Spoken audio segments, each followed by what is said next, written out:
Good morning, good morning, good morning. We are back for another episode of the Buckeye Roast. It's your boy Ron James here with my guy Pat Cahill of Menace to Sports. Pat, how you doing?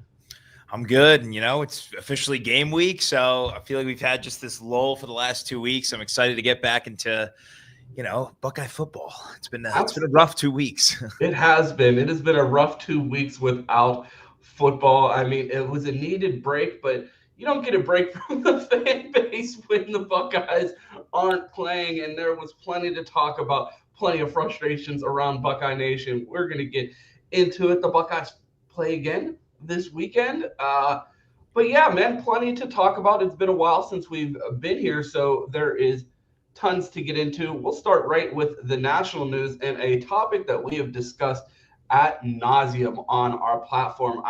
We call our Tuesdays Terry Tuesdays because we have our guy Terry T from College Football Stuff join us on Tuesdays, but it should be called Travis Tuesdays because we opened up every show this year on Tuesdays talking about the Heisman race here on this channel, and I have been pounding the table for Travis Hunter all season, saying there's absolutely no way you can't reward this season that he's having on both sides of the ball. And you see Travis Hunter on Saturday go ahead and win the Heisman. Were you surprised that Travis Hunter won? Did you think Genty had a chance there? I was low-key pulling for Genty as like the underdog, but it was pretty much decided, heading into, honestly, for the last 2-3 weeks, I feel now that Travis Hunter was just such a heavy favorite. So I kind of had a feeling that was going to play out the way it did. It ended up being, from a voting standpoint, way closer than I thought, and I think most people thought too. So that was cool. Props to Genty. I mean, he had a phenomenal season too, but like you said, I mean, what we just witnessed from Travis Hunter, we might not witness ever again in college football. So how frustrated do you think J.K. Dobbins is at home seeing how close Genty got and he couldn't even get an invite to New York with 2,000 rushing yards? Yeah, it's, again, the anti-Ohio State agenda when it comes to the Heisman. I feel like we just get snubbed every year. And fuck Jerry Emig, that's what I'll say. So try to do his job. You bring up Jerry Emig, the sports information director for Ohio State. You saw the packets that went out from Colorado. Do you feel like the lack of Heisman buzz around this Ohio State team has to do with what's going on with the team as a whole, as far as it feels like they've kind of fell from grace ever since this losing skid has started for Michigan? Or do you feel like Buckeyes just didn't have a true Heisman contender? Honestly, as the season, I would say at the midpoint of the season, I think you could have made an argument for both Will Howard and even Jeremiah Smith to be in the Heisman conversation.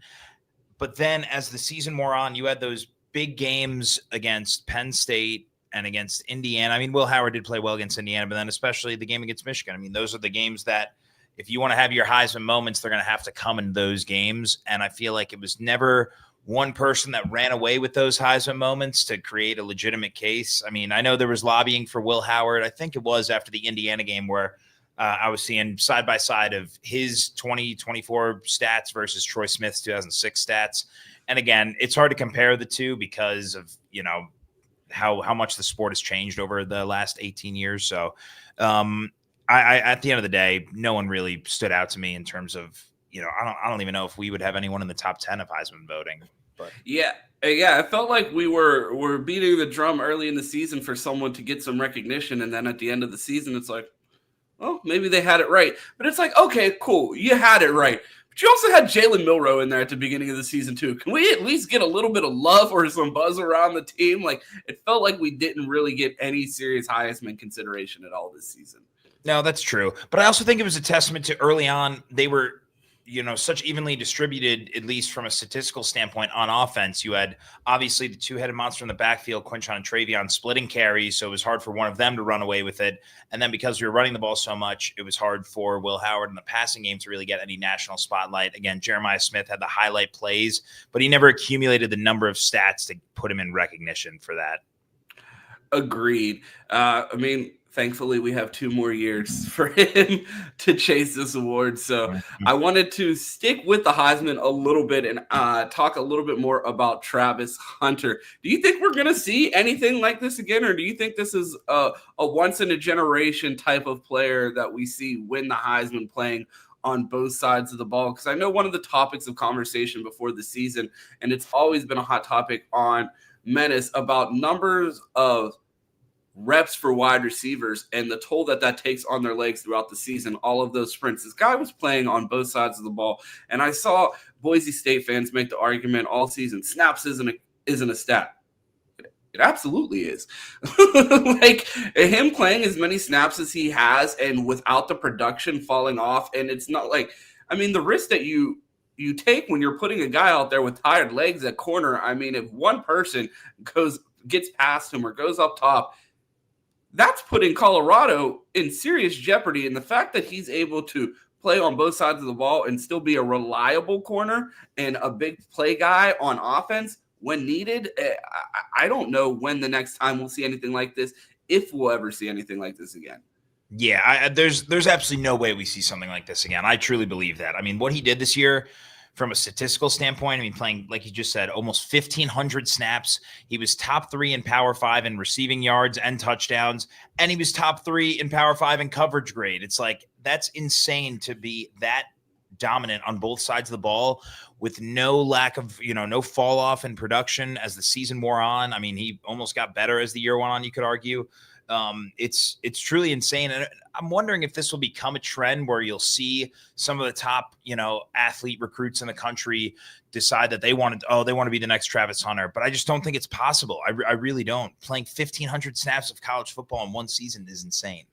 And while it was awesome what Ashton Jeanty did, I just felt like it was imperative for college football to reward Travis Hunter for what he's done these past 3 years, the both sides of the ball, the attention that they've brought to Colorado, committing to Jackson State and bucking the trend of just going to Florida State when he's the top recruit in the country. I feel like Travis Hunter's story is one of those stories that college football, it feels like, has been missing as it becomes more professionalized, more you have the transfer portal that feels like free agency, NIL that feels like having a salary cap or a salary in the sport. With so much changing in the sport, it feels good to see just on the field play be rewarded and to see just excitement brought to another program like Colorado that, I mean, I can promise you if Travis Hunter wasn't at Colorado, I would have saw exactly 0 Colorado games in the last 2 seasons. No, 100%. I mean, he definitely has become an icon for the sport, and I'm sure they, that had something to do with the vote, whether it should or not. I'm sure it did, and they wanted to capitalize on that. It is a shame because I do think, what we saw from Jeanty this year was also incredible. I think there is something to be said about him playing against, group of 5 schools for the majority of the year outside of the Oregon game. But I'm excited to see what Jeanty does in the playoffs, because it's the one thing that, we're not going to be able to see Travis Hunter in the playoffs. They, Colorado messed around, at the end of the year against Kansas. But if Boise goes on a run the way Zeke did at Ohio State in 2014, it's going to be like, holy shit, did we get this right? It's really the best player, even though he was stuck playing against, shitty opponents all year. If he has like a Zeke type of run in the playoffs, wouldn't that be something? Absolutely. Definitely some buyer's remorse from voters if he goes off and is able to carry them through a playoff run. But hey, I mean, if he makes it through a playoff run, not hopefully, my team's in the playoffs. Our team's in the playoffs. We're on separate sides of the bracket. On different sides of the bracket. But if he were to make a run and the Buckeyes weren't involved in stopping it, I mean, maybe he can get his own type of hardware without getting the Heisman. One last question about Travis Hunter before we move on. If you draft him, which side of the ball are you playing him on? So I've had this debate with multiple people now. At first, I was under the impression that he should go to the NFL to be a corner, because I think it's harder to get a lockdown corner in the NFL than it is to get a lockdown receiver, a true number 1 receiver. However, I feel like from a monetary perspective, he'll get paid more as a wide receiver than he would a corner.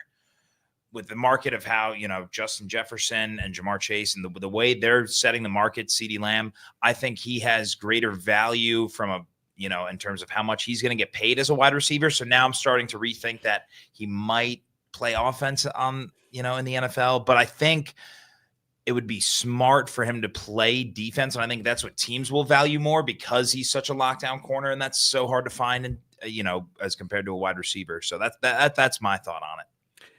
Number of games he plays his rookie year on both sides of the ball. I mean, over under 0.5. That depending on the team that drafts him, I would not be surprised in the slightest if he plays both sides at least a snap. But I feel like teams are also, again, depending on the team that drafts him, teams are going to want to nip that rumor in the butt early on and not kind of, give fans any sort of hope for that. I don't know. Yeah, it's going to be interesting to watch. I feel like you hit the nail on the head when you said it's going to depend on the team that takes him, especially their needs. I mean, if you have all pro corners or wide receivers, I would imagine he'll stick to one side of the ball. But if he goes to one of those shit show organizations like Carolina, who knows? Line him up at quarterback. He'll play anywhere. I wanted to stick with some end of season awards. Travis Hunter also wins the Biletnikoff. Josh Pate has been railing against these off-season awards, saying that only the Joe Moore Award really matters because he knows the process that goes into it, the voting process, and probably because they're an advertiser on his show. But I digress.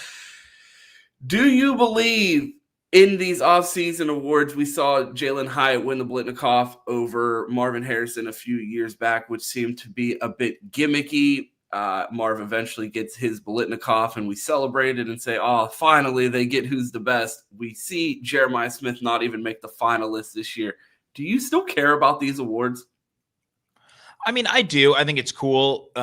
Obviously, Marv winning it last year was fun, although he almost didn't even deserve it last year over Malik Neighbors. It probably should have been Neighbors, but it was, it felt like a makeup. It felt like a makeup award for the year before because he should have actually won it when Jalen Hyatt won it, and then the year after it should have been Neighbors. Yeah, no, I agree. I think it is cool to win these awards. Obviously the Heisman gets the most, coverage and rightfully so. But I think there is something to be said about schools being able to produce those award winners, and I'm sure that helps in recruiting. Obviously Jeremiah Smith, it's hard to say that he was snubbed this year because again, the production wasn't really there, kind of fell off towards the back half of the season as well when the offense struggled at times. But given hopefully our quarterback play improves a little bit next year and we see Jeremiah maybe take that next step, I think there's a very good chance that we see him back in the Biletnikoff conversation next year and hopefully bringing home some hardware. Yeah, I mean, you talk about the offensive struggles towards the back half of the season. Everyone's wearing run the damn ball hats all season, and then we get to Michigan, everyone's like, throw it! It's like, you better turn that into a rally cap. Everybody's been saying run the damn ball. We're running the damn ball. We're losing the damn game. Oh man, no, literally, that's exactly should have turned it into a rally cap right there. Yeah, I mean, honestly, maybe we get them started here on this channel, the throw JJ the damn ball hats, because I'm gonna be wearing that all next season if I see another performance like we saw against Michigan. Absolutely, throw it to JJ no matter what. This has been an off-season award-heavy start to the show, but we do have a winner for the Buckeyes. Seth McLaughlin wins the Remington Award, and man, I don't even know where to begin when I read that headline because it's like, kudos to Justin Fry for getting him ready to play, but also, Jesus Christ, we lost our best offensive lineman. How do we ever recover? And it's like, how much credit do you give Justin Fry? Is it one of those things where you look at the offseason awards and it's like, wow, a guy that's been here the least amount of time is the best player on the team? Just so many different directions to go when I see that. But congratulations to Seth McLaughlin winning that award. And I mean, I have to start with an apology because when I saw the Buckeyes take Seth McLaughlin, I'm like, here we go again, taking an Alabama retread, all of these struggles, almost lost them the game. What are we doing? We have no offensive line. Boy, was I wrong. He came in, no snap issues, held this line together, was the anchor of a line through 5 different iterations of injuries and shuffling, and was able to keep this team or keep this offensive line in contention as a Joe Moore semifinalist halfway through the season. I can't say enough good things about the year that Seth McLaughlin put in here at Ohio State. Your thoughts on him winning the Remington as the best center in the country? Yeah, I think it's a huge shout out to him and also to Justin Fry. I think he's done a great job given how the season has gone, especially dealing with the injuries that Ohio State's had. He's been able to keep the line somewhat intact. Obviously, we had our struggles running the ball against Michigan, but I think that was more of a play calling, fault rather than the line not being prepared. I thought the line actually played pretty well against Michigan. I thought the play calling is what caused the struggles. But honestly, shout out to Seth. And like you said, what's weird about it is that you said, oh, the guy who spent the least amount of time in Columbus wins the award. How about the 3 All-Americans we had, Jeremiah Smith, Caleb Downs, and Seth McLaughlin, all were not in Columbus a year ago. And I think that is definitely an issue with the program right now. And it speaks to why people are so upset with Ryan Day and the production that we're getting out of the players that are in this program already. It's definitely a red flag. Definitely seems like a red flag around this team because you hit the nail on the head. These guys have been here the least, and they seem to be the most standout products. And we keep hearing the same thing from these transfers when they come here, and they're like, a little easier, a little different. It feels like something isn't right in Columbus, and the guys that are benefiting the most are the ones that are here the least amount of time. And I hope that's a trend that the Buckeyes are able to change here in the future. You see the title right in the show. Can Ohio State sustain their portal success? We named 3 guys there as All-Americans, 2 of them coming out of the transfer portal. Seems like the Buckeyes are struggling a bit in the transfer portal right now. Josh Thompson, the offensive tackle from Northwestern, just received a crystal ball to Auburn. The Buckeyes were scheduled to have a bunch of offensive linemen on campus. Not really seeing too many names pop up. I know the Buckeyes had the number 1 tackle in the 2026 class just on campus this past weekend, but the Buckeyes have serious questions on the offensive line going into this Tennessee game, but even more so going into next season.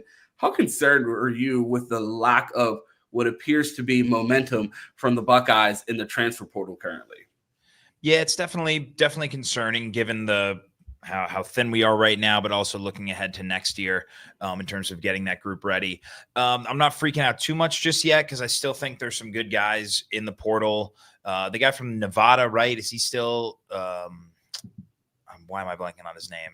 I'm pretty sure he hasn't decided yet. But anyway, I think there's still time for, Justin Fry to figure out, guys that he can get through the portal. And I also think we talked about it this year. I think both me and you as well. I've talked about it with Chris on our show, but like, where are some of these top, 5-star guys that we brought in that have just been, we haven't even heard their names at all. Like Montgomery, he was supposed to be, a top offensive lineman prospect. And I feel like his name was floated on early on about potentially starting this year. And we feel like we haven't even heard his name come up in rotation this year, even due to all the injuries we've already had on the offensive line. Yeah, I mean, not just Luke Montgomery too. It makes you're asking questions about why aren't we hearing more about Ian Moore? If he's not ready to play, fine. But it seems like they don't have a good idea of who is going to be ready to play next year. And would you be surprised if the Buckeyes went out and acquired? I mean, I would be surprised if they were able to acquire them, but I don't think the Buckeyes would say no to taking 5 offensive linemen going into next year. No, absolutely not. I mean, clearly that's a position where you need depth, as we're seeing right now, as this year has gone on. So no, I absolutely agree with that. I wanted to stick with the transfer portal. The Buckeyes were scheduled to receive a visit from standout Purdue safety Dylan Theinman. Chooses Oregon without even visiting Ohio State. Do the Buckeyes have a duck problem?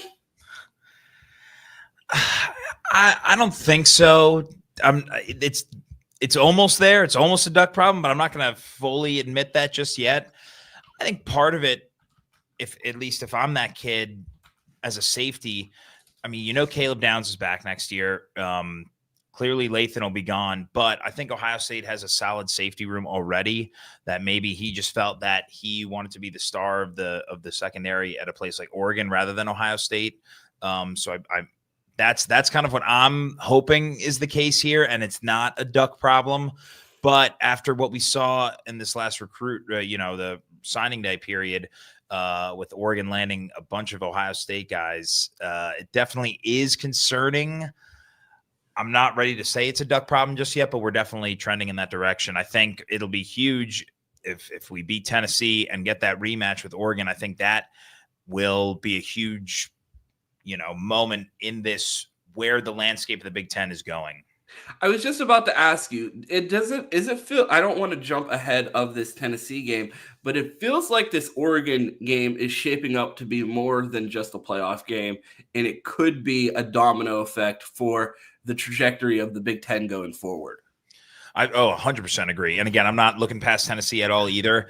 But if we do get Oregon in that second round, I think it 100%, because at that point, you're going to have Dan Lanning in his first year in the Big Ten completely take over the conference by beating. I mean, you beat Ryan Day twice in the same year with this team and all the hype that was around this Ohio State roster to begin the season.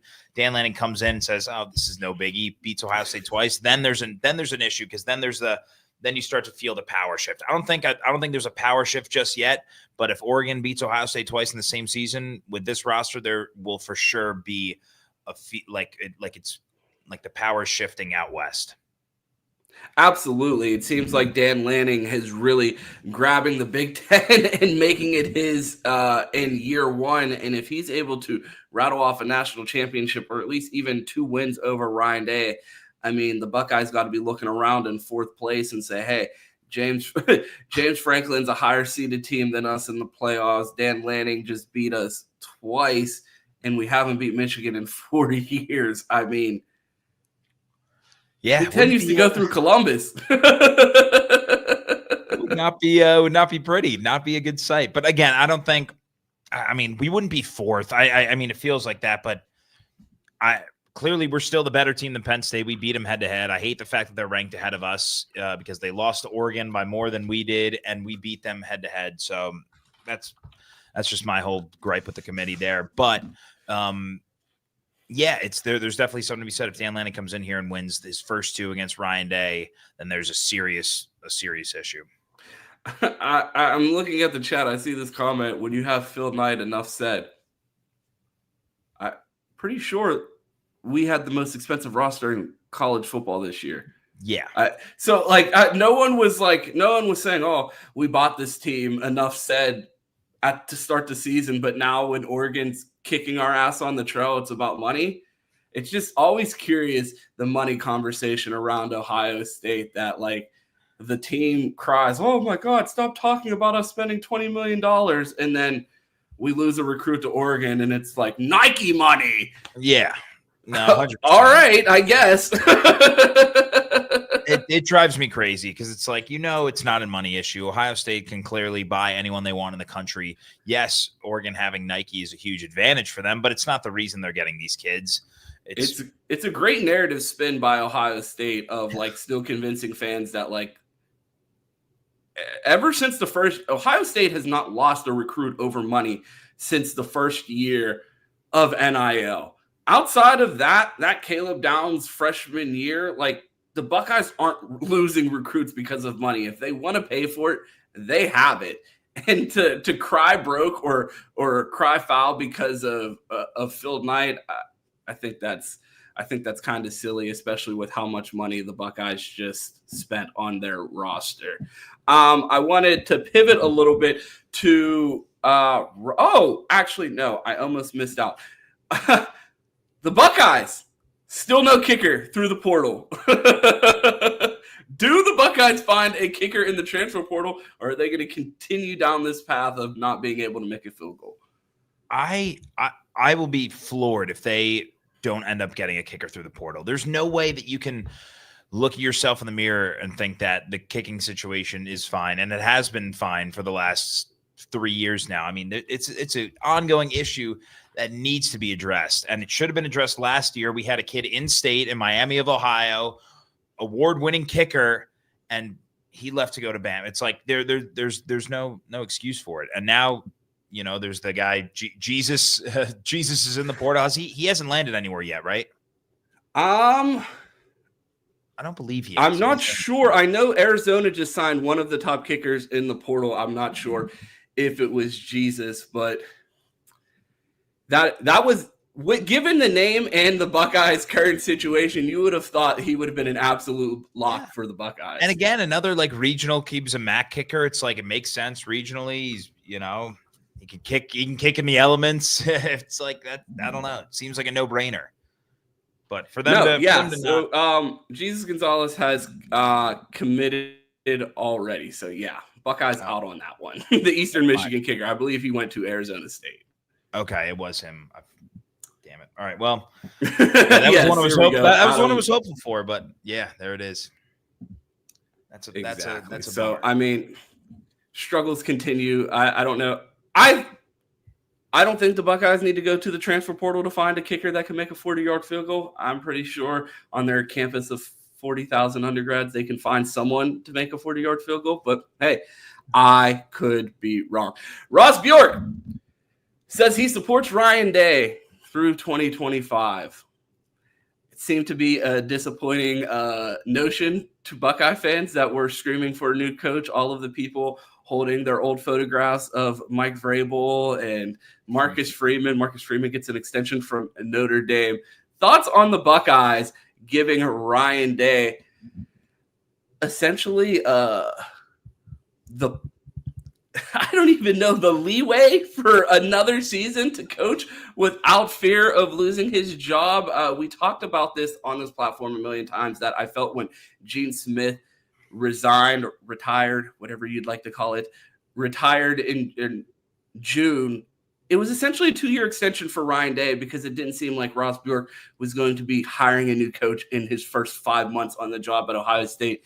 And he seemed to reassure that sentiment that Ryan Day is going to be here for another year. Thoughts on him coming out and giving Ryan Day the vote of confidence before the playoffs?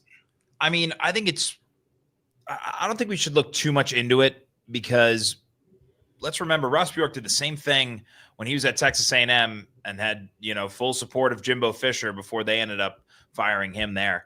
But I do think it's a little different of a scenario here. As much as the losses to Michigan are painful, we have to remember that Ryan Day has been very successful aside from that team up north. And we were, again, a missed field goal away from bringing home a national championship in 2022. We were arguably, that this close to a national championship in both 2019 and 2020. Like I think he has what it takes to get it done. I think it's a mental block that he has with Michigan right now, and it's a mental block that he has ever since the comments about the toughness have been made about him in the program. I think he's taken that to heart, and he's almost trying to prove people wrong by trying to be something that they're not. And we saw that against Michigan by them trying to be the tougher team. I have no problem with Ryan Day in Bjork's eyes getting extended, an extra year in terms of, not having to worry about being fired. However, it's too early to make that decision, because I think if they lose at home in a playoff game to Tennessee in this year, where it's natty or bust, that's been the mantra all year long. If you lose your last 2 games of the season at home, and depending on the fashion, if they were to lose to Tennessee, if it's another, snoozer of a game offensively, I think it'd be hard for Ross Bjork to not step in and make a call and fire him after, if that were to happen. I'm not saying it does. I don't think it will. I sure as hell hope it doesn't. But I think if you lose your last 2 games of the year at home in a season like this with our roster, that's cause for firing. Absolutely. I've been having this interesting back and forth when it comes to Ryan Day about how he should be judged. And a lot of people, when you hear about the best version of Ryan Day, what version of Ryan Day do they always reference? The Georgia Ryan Day, right? Absolutely. And I'm like, I feel like what gets lost in this reference to, we need Georgia Ryan Day. We need Georgia Ryan Day. you would have thought Ohio State won that game. I asked the question, if the best version of your coach is a loser, do you have a winning coach? And I received pushback from that, and it was like, well, look at Ryan Day's playoff record and who he's lost to. Nick Saban, Kirby Smart, Dabo Swinney. 11 national championships between those three coaches. So you're sitting there and you're looking at Ryan Day and you're like, well, how much do I punish him? He's run into near a dozen national championships, and that's who's prevented him from winning a national title is Ryan Day. Still in his Kirby ascension, we saw what Kirby's record looked like against Alabama before he got his first one done. A lot of people said he couldn't win the big game. Where do you stand on the side of the fence of this is who Ryan Day is, or Ryan Day is almost over the hump? Because I feel like both of them are fair points.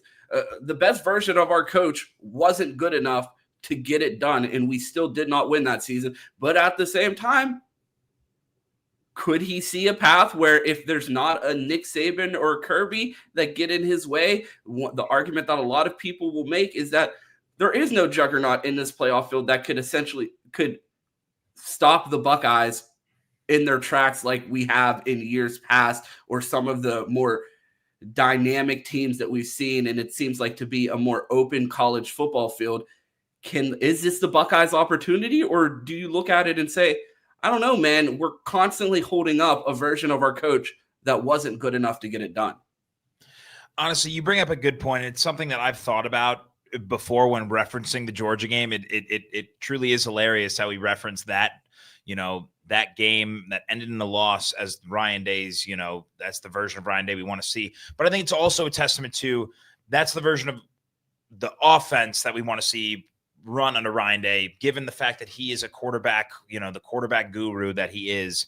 That game, the defense fell apart in the second half, and obviously the missed field goal at the end is obviously why we lost. You can't blame the offense. Honestly, the one gripe I still have with Ryan Day is how he managed that last series right before we kicked the field goal. I think we could have gotten a chance to get maybe 5 more yards closer if we run the ball there.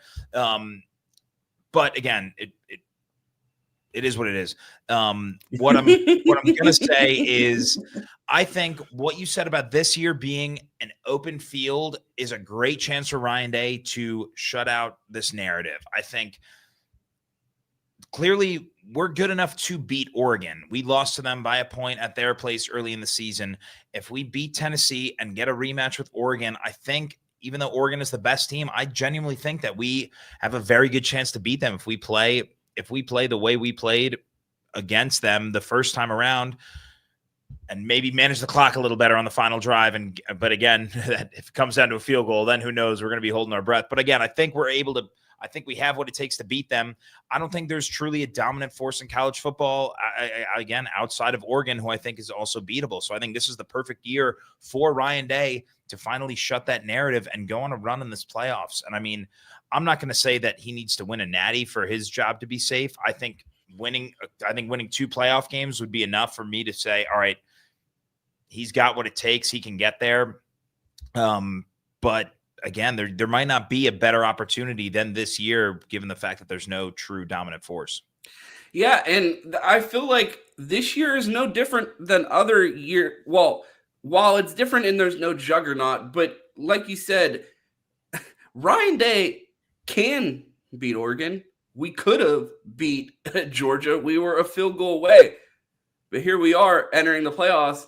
Do we have a field goal kicker? Does that seem like something that we've corrected since that Georgia game? No, it really hasn't. Have we corrected our issues in running the ball in short yardage? I mean, we did against Penn State, but that was also with a different offensive line. So no, I can't say we have. Has Ryan Day stopped getting tight in close games? Nope.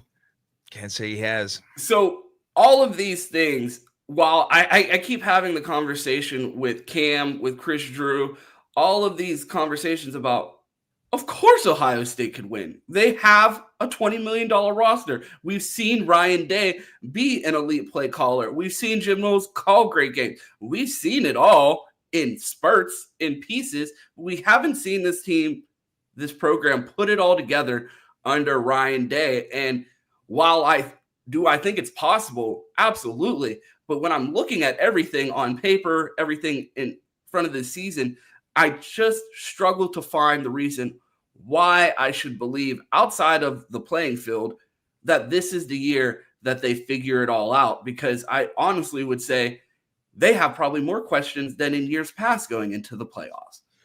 I agree, but I will say that it really is just on one side of the ball, though.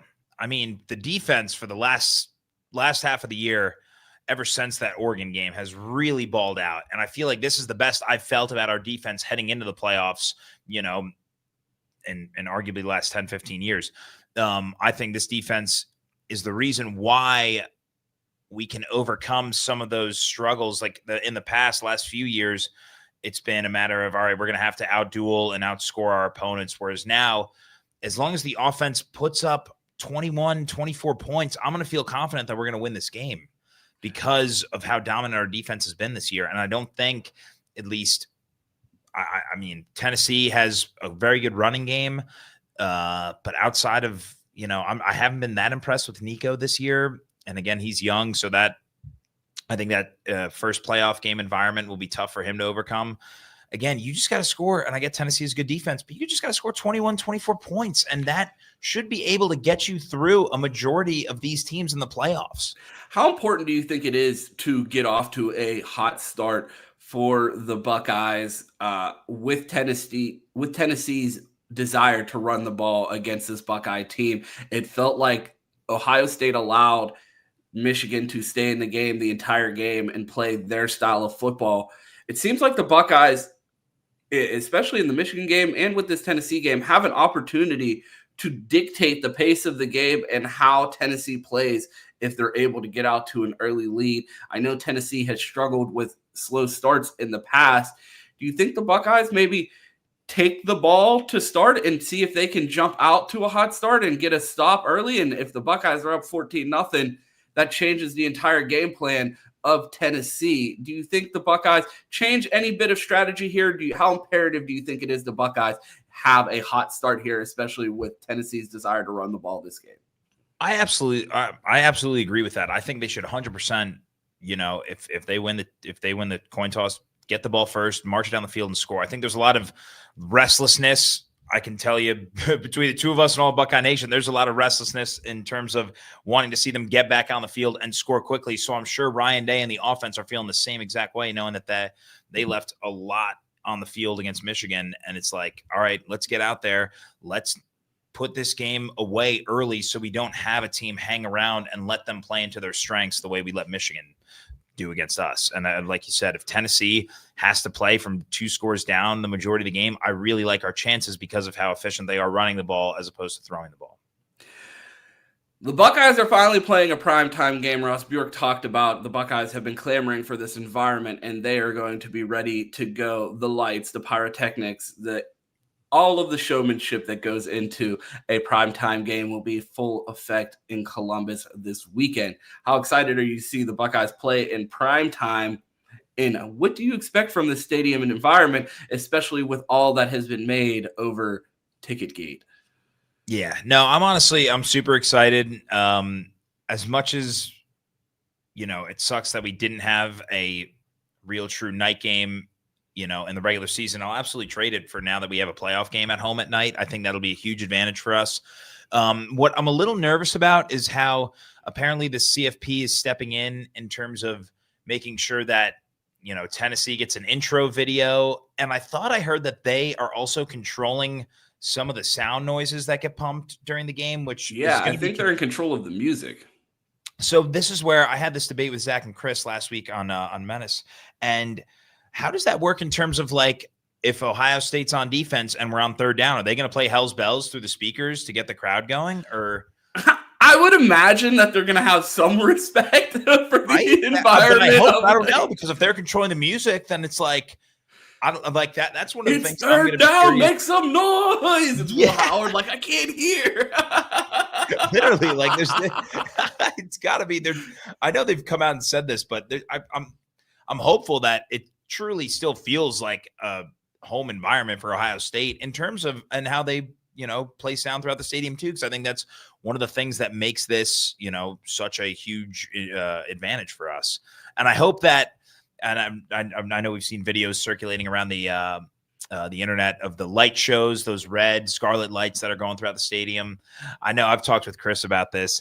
It'd be awesome if after a Jeremiah Smith touchdown, those things just go black and you just see the red lights going crazy and make it like a real SEC type of atmosphere in the shoe, something that we've been lacking, I feel like, in recent years. I hate that we have to constantly reference them as the standard, but it is what it is. I mean, it is there. I mean, that Ryan Williams touchdown against Georgia, when that place, the energy there with the light show going crazy, like that's what I want. The night lights to just drop full black, and then I just want to see red going throughout the stadium. Like that's what I envision.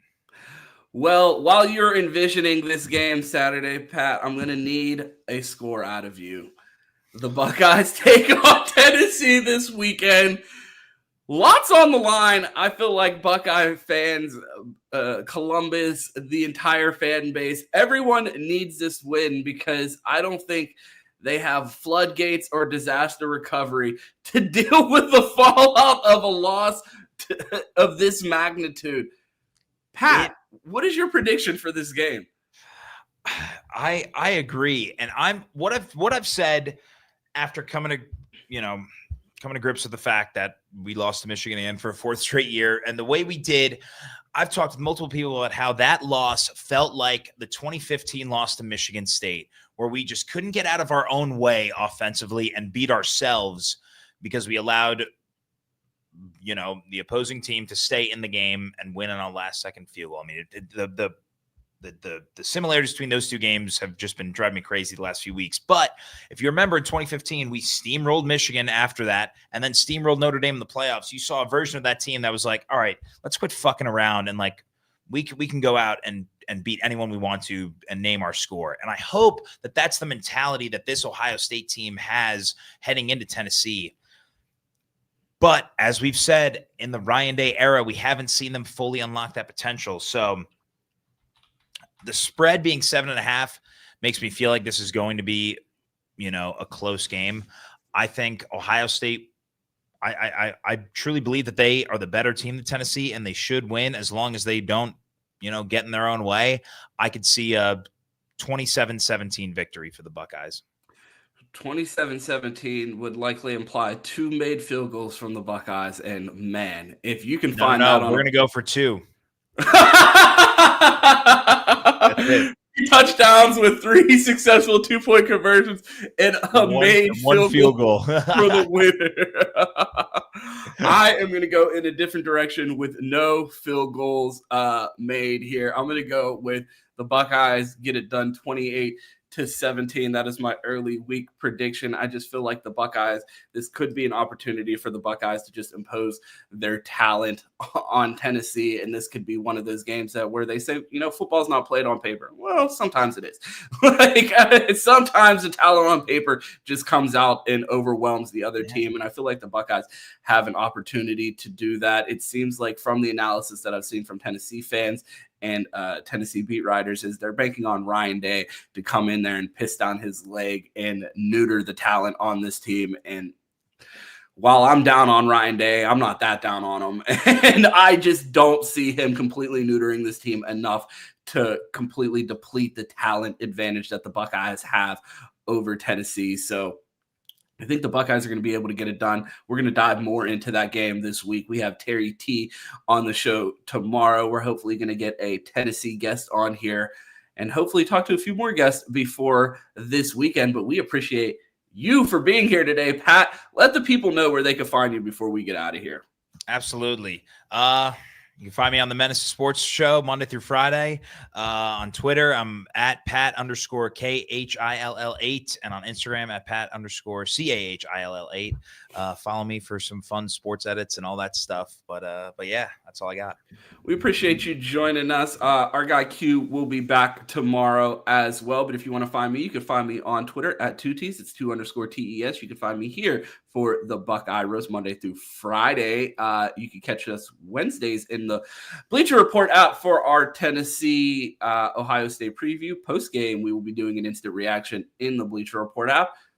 So we appreciate you tuning in. And you guys know how this ends. It's always go Bucks. And of course, OH. IO. Amen.